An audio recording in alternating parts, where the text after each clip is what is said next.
The McAlvany Weekly Commentary, covering monetary, economic, and geopolitical news events. The gold market has been driven by central bank demand. And one of the reasons why I wanted to highlight some of the moves in silver today and the change in the ratio in silver is because the general public is entering the market. And this is our confirmation. We've been looking for this for months. Yes, as the gold-silver ratio shrinks, as silver begins to outperform and break out above the $34, $35 an ounce level, this is the next leg of a significant bull market in metals. Now here are Kevin Orrick and David McAlvany. Welcome to the McAlvany Weekly Commentary. I'm Kevin Orrick along with David McAlvany. David, it was such an honor to be at your father's surprise party on Friday night. And we had great food, thanks to you guys. But when it was time to roast Don, your dad is such a fun guy because he's very loyal, loves the people around him, really respects them. And so the roast, as we went on, these are guys who've known him really almost all of our adult lives. As we started to roast, we realized it's not a roast at all. The things we said about your dad and the impact that he had made in our lives, he wept. He realized that there was such a deep reality. Let's just put it this way. He started a business in gold and silver, but the quality and the integrity of his life really does. It represents gold and silver. It is a pure gold and silver. To his chagrin, I was sharing with him that when he enters a room, my blood pressure goes up. And right. He thought, man, this is really tough to hear, that I have such a negative impact on my son. And I thought, no, actually, this is kind of who he is. There's a bit of an uncomfortability. He sees things with clarity and says them with clarity. And sometimes being willing or able to speak the truth brings an uncomfortability with it. Not intentionally. It's just who he is. When he's operating in his strengths, and he often is, that's an impact that he has. There's an aha moment. And sometimes the aha is relating to the national debt or relating to public policy or relating to something that he's just speaking off the cuff, but which gets to the heart of the matter. And it's been a remarkable gift. It's been a blessing to us as a family to have that as a part of our family for decades and decades. So 85 years old, 85 years young, frankly. Yeah, that's true. No, he's that type of personality. When he walks into the room, there's a required response. You believe that he has a mission that's larger than what we've been looking at, and he always has carried things on like that. You guys went on over to Branson, Missouri. It's going to be a larger reunion. I think you've got quite a bit of family coming in. That's right. We're in Branson for the McAlvany Bowers family reunion. My parents like us to get together every other year, and this year we're overlooking Table Rock Lake, a stone's throw away from Silver Dollar City and the wild roller coasters of the 1880s themed park. On that note, I can't help myself. Silver in the 1880s was a common expression of sound money. The term sound money referred to the sound which a gold or silver coin made, a clear ringing sound when struck against another piece of metal. It was a sign of integrity. A solid ringing told the holder that the currency had not been debased by anything else. So take a 100-ounce silver bar today, hit it with another piece of metal like a 16-penny nail, and it sings. If the bar has been drilled and filled with lead, you get a thud and not a ring. It's simple but true. Debasement was something anyone could recognize then, and it's not so easy today. In an age of paper or fiat currency, we think inflation is normal. The inflation target of 2%, popularized by the Central Bank of New Zealand in the 1990s. Maybe we're running a little hotter than 2% now. But that range, it's below the threshold of pain perceptible by the public. So much so that today, we don't even stoop to pick up a penny. Why would we care about a low rate of inflation in that sort of 2-penny range? It's interesting when you talk about a 100-ounce bar of silver singing if it's hit with another piece of metal. As you know, I play trumpet, and I've got a silver-plated trumpet because it makes it sound better, and then my mouthpiece is gold-plated. And it has to do with the sound. It has to do with the comfort. But, you brought up the penny thing, and I noticed something about me the other day, and it shocked me a little bit. There was a penny down on the ground, and I walked past it. This was probably the first time ever that I did that, and I'm wondering, at what point in a civilization does money that you used to value, you no longer value it? I'm wondering if there's a meter, like the Weimar Republic back in the early 1920s. There was a point where it wasn't worth picking up the currency. A penny is in that range now. Sometimes a nickel, I'll stoop for that. A dime and a quarter definitely still catch my attention. Right. But at cumulative low levels of debasement are a policy tool of the modern central bank community. And the excuse is to drive economic growth. If we catch 2% inflation, we're hoping for far more than that in terms of economic growth. The effects of debasement are not dramatic in the short term, but they are highly consequential over time. And again, back to the 1880s, a $1 silver coin in 1880 is over $30 today. You were talking about Silver Dollar City having the old 1880s roller coasters, but I wonder what wages would have looked like back then relative to now. Yeah, $1.50 was the daily worker's wage in the 1880s. A little less for a factory worker. If you had some skills, the stenographer was paid $5 a day. An attorney made $8 a day. And if you're upscaling, if you were the attorney general, $25 a day. Supreme Court justice, $33 a day. Just to show you that we've always undervalued education. A teacher was a little less than $4 a day. Wow. White women made less than half that amount, and women of color made less than half of white women. Of course, that was the 1880s, long before universal suffrage. Those numbers come from the Register of the Department of Justice in 1885 and the report of the Commissioner of Education. And of course, I adjusted the teacher's salary to a 5-day work week. Everyone else was still working 6 at that point. Well, there have been a series of devaluations while we were still on the gold standard. Obviously, we're just in free-floating fiat at this point, but that standard of living was hard to maintain even when we were on a gold standard because they kept devaluing the currency relative to gold. Yeah, some things have changed since the 1880s. Some things have stayed the same. Whatever your income level, your purchasing power has remained under pressure, with most of the diminishment taking place after leaving the gold and silver money system. We did that incrementally. Following the Conference of Genoa in 1922, 1933, the key devaluation when we made gold illegal to own by U.S. citizens, 1944, Bretton Woods, 1971. Those are sort of the progressive periods of debasement for the currency. Those are the years to remember when recollecting the stages of debasement. So maybe 2025 will be added to the list. Time will tell. Yeah, do you remember when a person said, gosh, I just want to be a millionaire? You know, these days you can barely retire on $1 million. And nominally, it looks like people are making more and more. I mean, there's more millionaires now than ever. But are they really keeping up with the cost of living the way they would have lived 100, 150 years ago?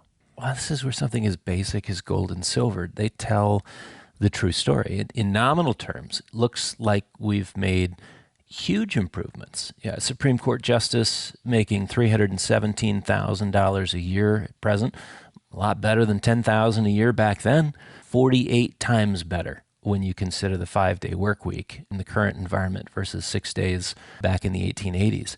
Yet the real story is a little different. Gold has increased 150 times.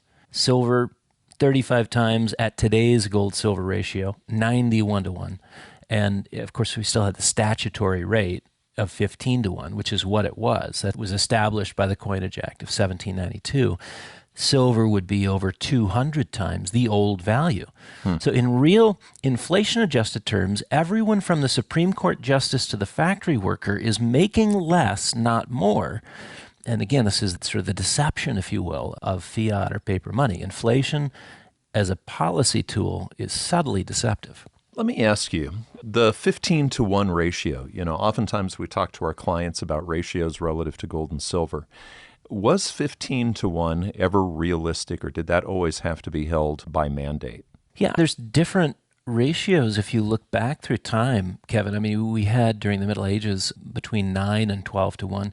The in-ground ratio, if you're looking at geology, is about 16 to 1. 15 to 1 was what was established by the Coinage Act. 15 to 1 is not a realistic number outside of a mandated currency exchange rate. But 50 to 1 certainly is. And silver, in the last week or so, moving over $35 an ounce. It's in breakout mode. It won't take long to retest the 2011 nominal highs. Silver is following on the heels of gold in a secular bull market, and the ratio is telling you that something is changing. Yeah, what an interesting year this has been to see silver over 100 to 1, 100 ounces to 1. The 38 years that I've worked here, I've never seen anything quite like it, so it's about time. It's almost like there's a delayed action. You know, gold made its rise and is making its rise based on central bank buying. Not public buying, but central bank buying.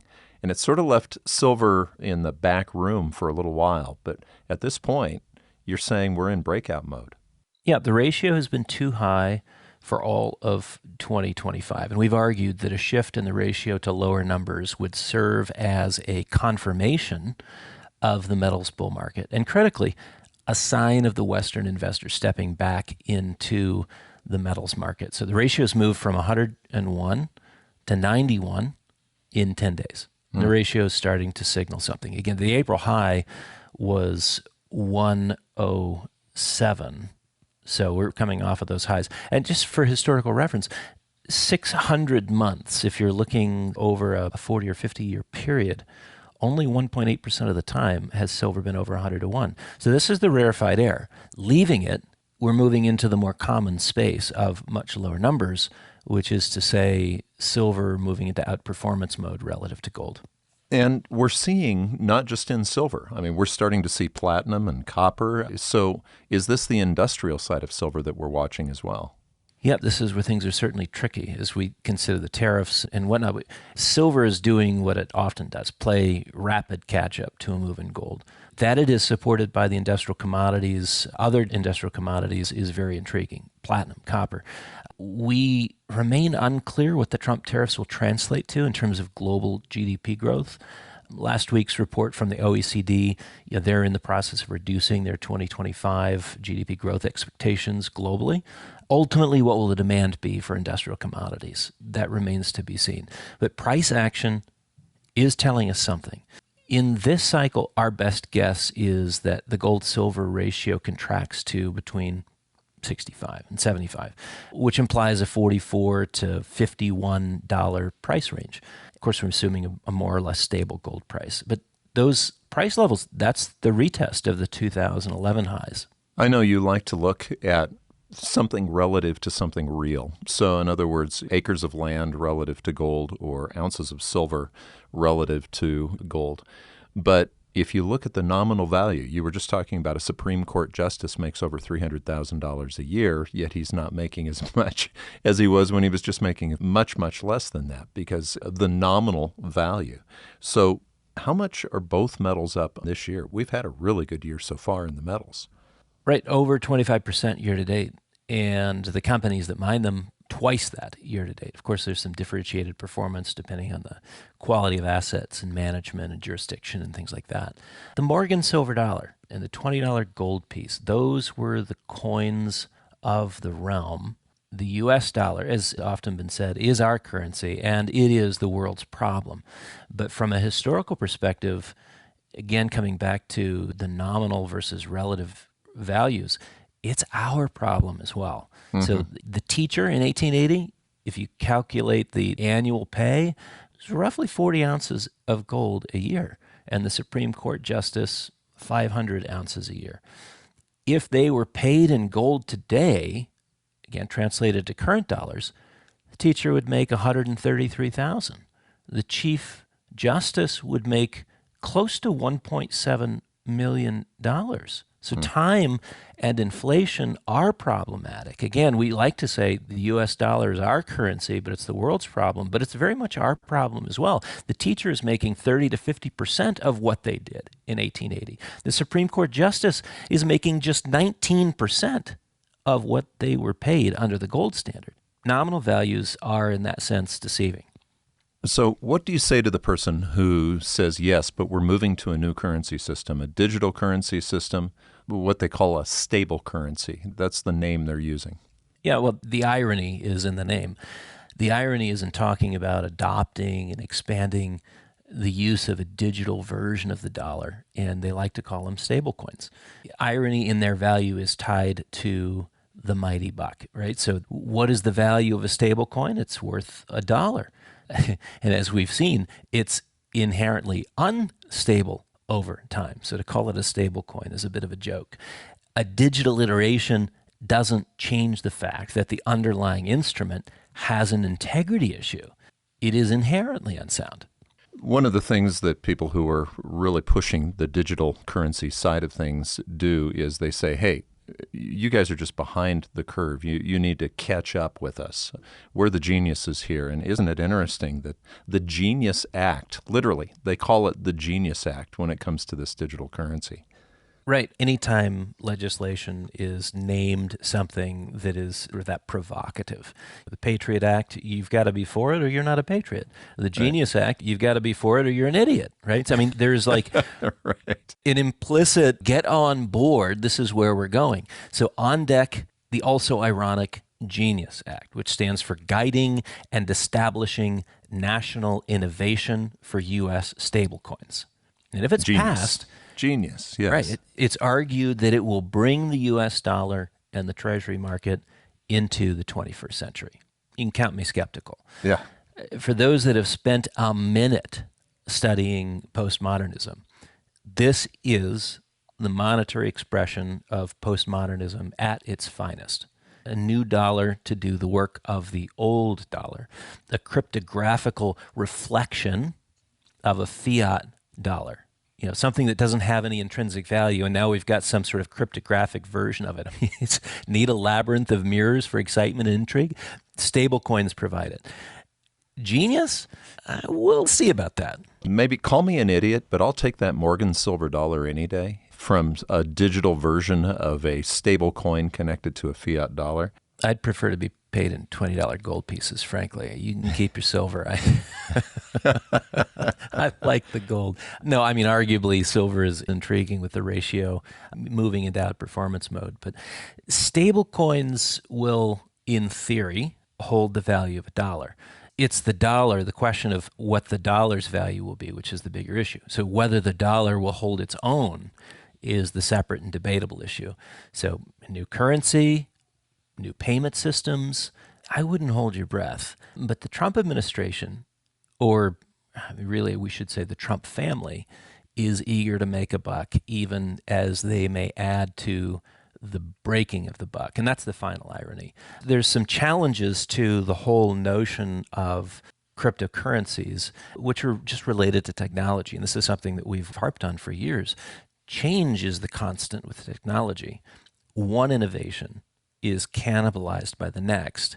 And as things change in the world of cryptography, I think you'll find that there's not much value left in the world of crypto. Dave, the whole idea of cryptography, which is what is the basis of all these cryptocurrencies, is a fascinating thing because for thousands of years, there's been a reason for mankind to keep secrets from each other, whether they're military or monetary. And yet every single form of cryptography, every single form, has ultimately become something that could be broken. And the cryptocurrency, no matter what people say, this time is not different. And quantum computing is intriguing. When you talked about technology, quantum computing is one of those types of technologies that could change everything. Yeah, and to be clear, I'm not conceding that by adding the term crypto to any currency that it is really an innovation, at least innovative in the direction of soundness. If you do take that step, you still have that killer technology looming out there in the form of quantum computing. Unique cryptography is required to maintain the security of stablecoins. ECDSA, or elliptic curve digital signature algorithm cryptography, which is, you might have guessed, has a kryptonite. and that's quantum computing. So the distributed digital ledger is a beautiful thing unless or until it's breakable. So remains to be seen who will be the provider of the kryptonite. Google, IBM, DARPA, or someone else shatter the digital image of monetary perfection? By the time stablecoins are adopted, which it appears this administration is very keen to do, there's going to be an undoing of the post-fiat dream, the post-modern version of money. Google warned just last week that quantum computers could crack Bitcoin encryption 20 times faster than expected. So what is the value of Bitcoin in a world where mining it takes a fraction of the effort and a fraction of the time? How does quantum computation change the functioning of the distributed ledger? There is comeuppance day, the Q day, which is fast approaching. Yeah, I've got a number of books on cryptography just because that's been of interest through World War II, some of the major breaks in code. I would recommend to the listener, if you want a book that was written, I think, about 20 years ago by Simon Singhi, it's called The Code Book. It doesn't get too much into the quantum computing, but it does show you the pattern of how humans have been able to create secrets and then break secrets. And that really is something that we're moving into at this point. But this could be devastating for technology that we think is going to be around forever. Evan Lorenz at Grant's Interest Rate Observer allows us to imagine how technology will be, again, as it always has been, disruptive. Disruptors are disrupted. That's sort of the history of technology and change. I think the earlier comment on stablecoins fits this bill, except he's illustrating this with NVIDIA. So yes, DeepSeek was a shot across the bow for euphoric investors aboard the Carnival cruise ship captained by Jensen Huang. NVIDIA is the provider of GPUs, those chips that are powering the data centers that make AI what it is, what it has been. DeepSeek showed how more computations could be done with less equipment if you follow the 80-20 rule. Design your software to be more efficient, and you can reduce the need for so much hardware. And that's a problem for NVIDIA. Lorenz points to a potentially bigger problem, and I remember well the increased demand for fiber optic capacity in the 1990s. Lorenz recalls that the internet data doubled every 100 days in the 1990s. He says to meet that exponential growth, telecom firms laid down thousands of miles of fiber optic cables. And his chronicle includes 1995, cutting-edge Ethernet speeds clocked in at 100 megabits per second worth of data. By 2002, advancements in dense wavelength multiplexing, which enables one fiber optic cable to carry many signals simultaneously, allowed telecoms to offer Ethernet speeds of 10 gigabits per second, 100-fold jump in capacity. For those of you who don't know the players of the day, WorldCom controlled over 90% of the internet backbone via its network of cables, and they couldn't keep up with demand. So they just kept on laying down more cable until technology leapfrogged them and demand couldn't keep up with supply. That's the issue. So as it relates to NVIDIA, Broadcom last week introduced the Tomahawk 6. It's funny that it sounds like it's named after a guided missile. Yeah. Right. Yeah. Broadcom introduces the Tomahawk 6 with 6 times the throughput capacity of its earlier offerings. And so to the users of AI, this means that utilization rates of their GPUs will increase considerably. The rough translation is, how many GPUs do you really need if you get more out of what you already have? Again, it's very similar to WorldCom's issue back in the late 90s and early 2000s. How much fiber optic capacity do you need when you're getting more efficient use out of the cables that have already been laid? The Broadcom announcement came on Tuesday. On Monday, Mark Stevens, previously with Sequoia Capital and an NVIDIA board member for many, many years, on Monday he sold $550 million worth of NVIDIA. That's interesting. I'm sure he had no idea that Broadcom was bringing the Tomahawk 6 to market. You know, it makes me think of the old long play albums, Dave. Let's say you put a lot of your investment into record players that just played LPs. Granted, there's sort of a nostalgic return. Some people are going and buying a few of those. But everything changed when things went digital. And I'm wondering if that's not what we're seeing right now, where this disruption, you can't necessarily see how it's going to come, but you know it does.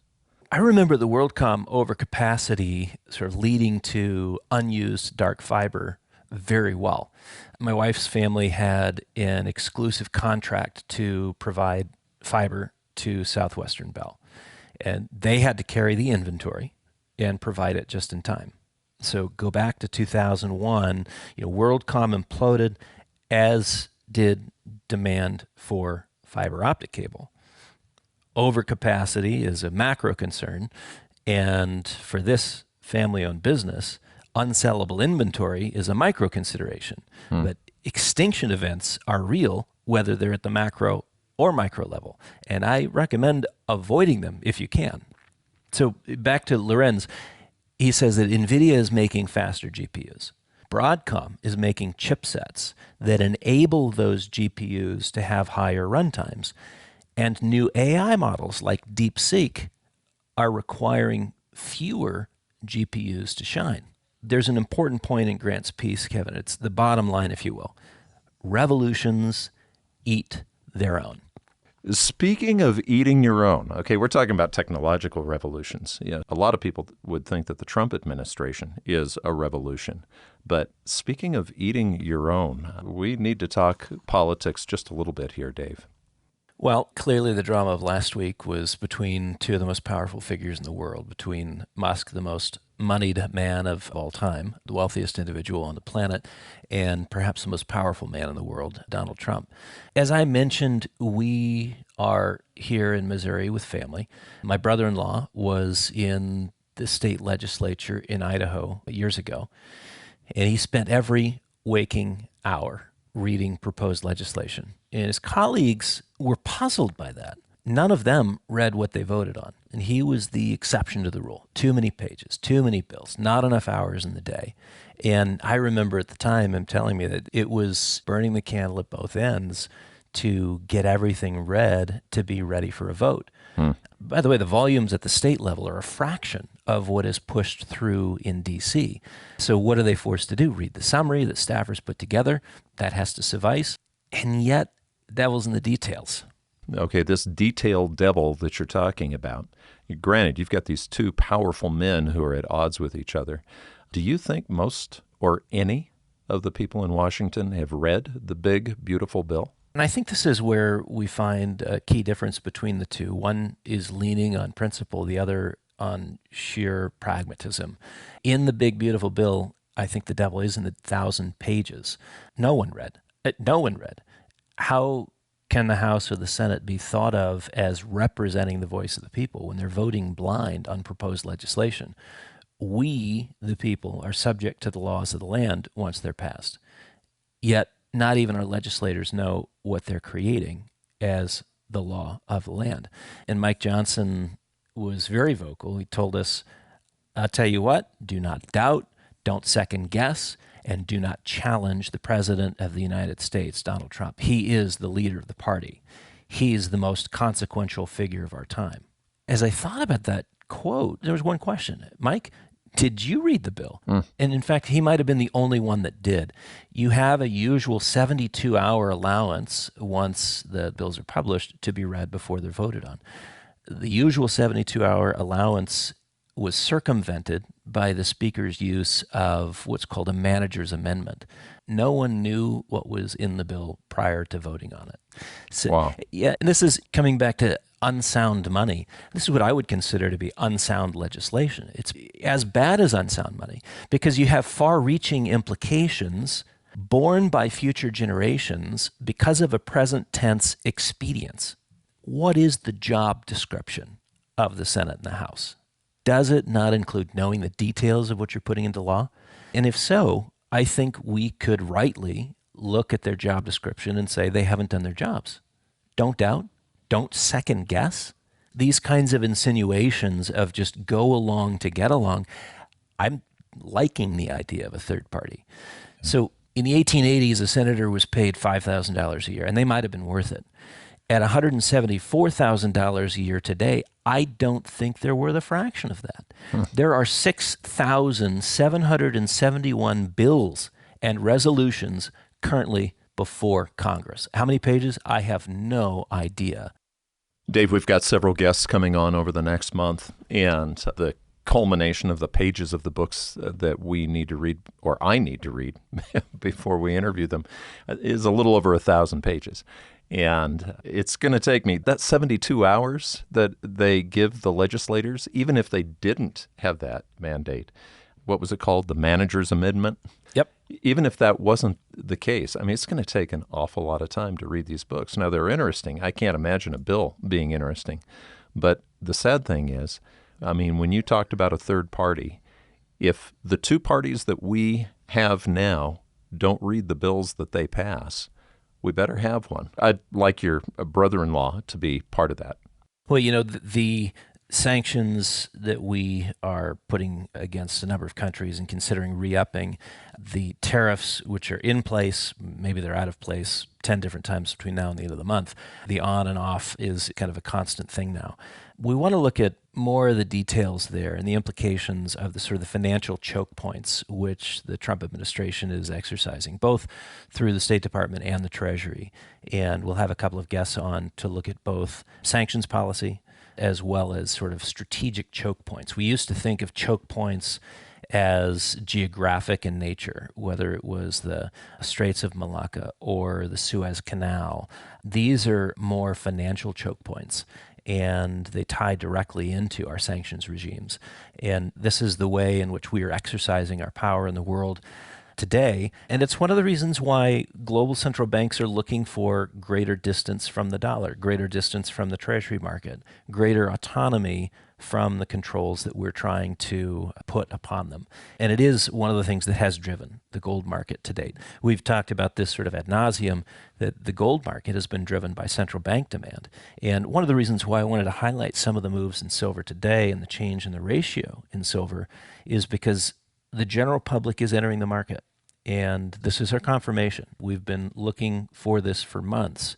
Yes, as the gold-silver ratio shrinks, as silver begins to outperform and break out above the $34, $35 an ounce level, this is the next leg of a significant bull market in metals. You've been listening to the McAlvany Weekly Commentary. I'm Kevin Orrick along with David McAlvany. You can find us at McAlvany.com, McAlvany.com, and you can call us at 800-525-9556. This has been the McAlvany Weekly Commentary. The views expressed should not be considered to be a solicitation or a recommendation for your investment portfolio. You should consult a professional financial advisor to assess your suitability for risk and investment. Join us again next week for a new edition of the McAlvany Weekly Commentary.